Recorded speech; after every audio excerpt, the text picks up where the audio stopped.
Price சொல்லுவோம். இங்க பாத்தீங்கன்னா புரிஞ்ச அந்த வசனம் 16வது வசனம், கிறிஸ்துவுக்கேற்ற உங்கள் நல்ல நடக்கையை தூஷிக்கிறவர்கள் உங்களை அக்கிரமக்காரர் என்று உங்களுக்கு விரோதமாய் சொல்லுகிற விஷயத்தில் வெட்கப்படும்படிக்கு.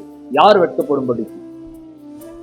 அவங்க வெட்கப்படும்படி, நம்ம கிடையாது. அவங்க வெட்கப்படும்படிக்கு நீங்கள் என்ன பண்ணணுமா? அந்த வசனம் கடைசி என்ன சொல்லுது? சத்தமா சொல்லுங்களேன். நல் மனசாட்சி உடையவர்களா நீங்கள் இருந்தா மாத்திரம் போதும், ஆட்டோமேட்டிக்கா அவங்க என்ன பண்ணிடுவாங்க? வெட்கப்பட்டு போயிடுவாங்க. நம்ம போயிட்டு ஆண்டவரே தூக்குங்க, ஆண்டவரே தாக்குங்க, நோ. கர்த்தர் பேசுறாரு அவங்களுக்கு.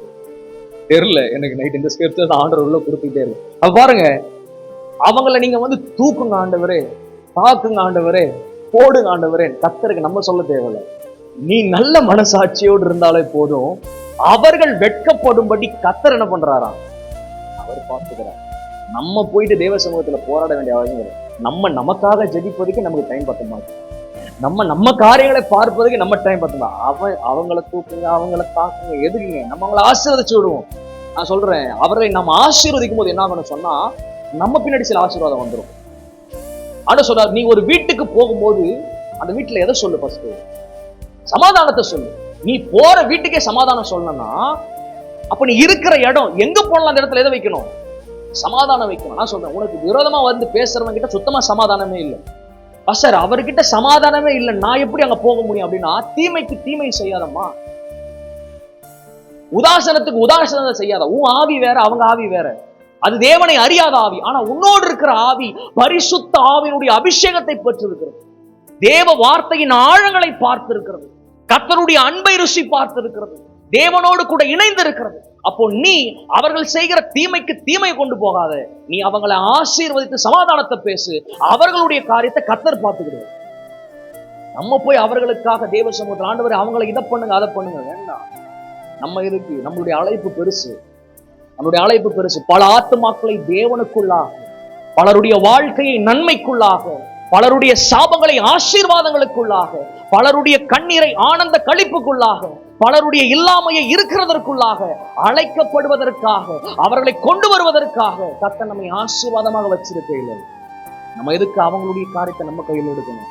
எல்லா காரியத்தையும் தேவனிடத்தில் ஒப்புவிப்போம். அவர் எல்லாம் பார்த்துக்கணும்.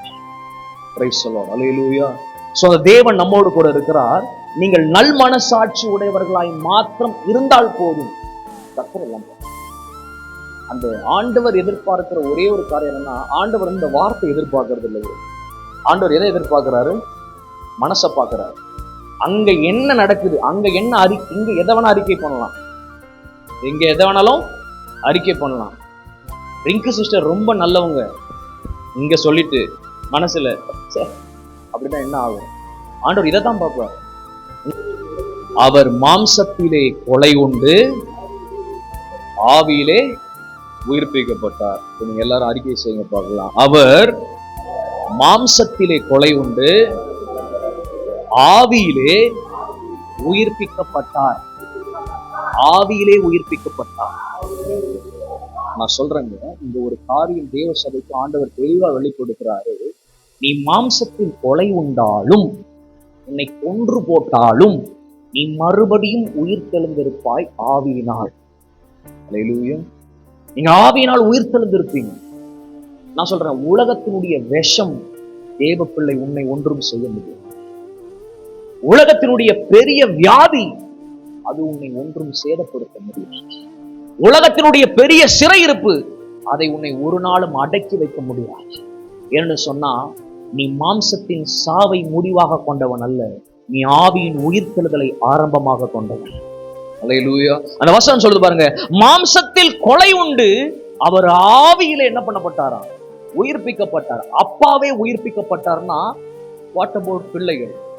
நாமும் என்ன ஆகப்படுவோம்? உயிர்ப்பிக்கப்படுவோம். அதனுடைய 14வது வசனத்தை வாசிக்கிறோம். தீமை செய்து பாட அனுபவிப்பதிலும் தேவனுக்கு சித்தமானால் நன்மையை செய்து பாட அனுபவிப்பது என்னவா இருக்குமா? மேன்மையா இருக்கு. நான் சொல்றேன், தேவனுக்காக உங்களுடைய மொத்த எனர்ஜி நீங்கள் கொட்டிட்டு இருக்கும் போது, ரொம்ப தேவனுக்காக ஒரு காரியம் செய்து நீங்க டயர்டாகி போறீங்களா, நிச்சயம் உனக்கான பெரிய பலன் ஆண்டவர் வச்சிருக்கேன். நான் சொல்றேன், ஒரு ஊழியம் செய்யறீங்க, ஊழியம் செய்யும் போது அந்த இடத்துல உங்களுடைய மொத்த பலன் பாஸ்டருக்காகவோ யாருக்காகவும் கிடையாது. தேவனுக்காக நீங்கள் சிந்துறீங்க, உங்களுடைய உடல் உழைப்பு, உங்களுடைய பண உழைப்பு எல்லாத்தையும் நீங்க முழுமையா செலுத்துறீங்க அப்படின்னா கர்த்தர் உனக்கான பெரிய ஒரு நன்மையை வச்சிருக்கார். அல்லேலூயா. உலகத்தான் ஒரு வேலை செய்யும் போது அவனுக்கு காசு கொடுக்குறான், சம்பளம் கொடுக்குறான். ஒரு மாசம் ஃபுல்லா கஷ்டப்படுற உன் உழைப்புக்கு உலகத்தார்கள் என்ன கொடுக்குறாங்க? சம்பளம் கொடுக்குறாங்க. நீ இன்னும் அதிகமா உழைச்சனா கூடுதல் கொடுக்குறாங்க. இவர்களை இப்படி செய்யும் போது ஆண்டவர் உன்னை என்ன பண்ண மாட்டார்? விட்டுற மாட்டார்.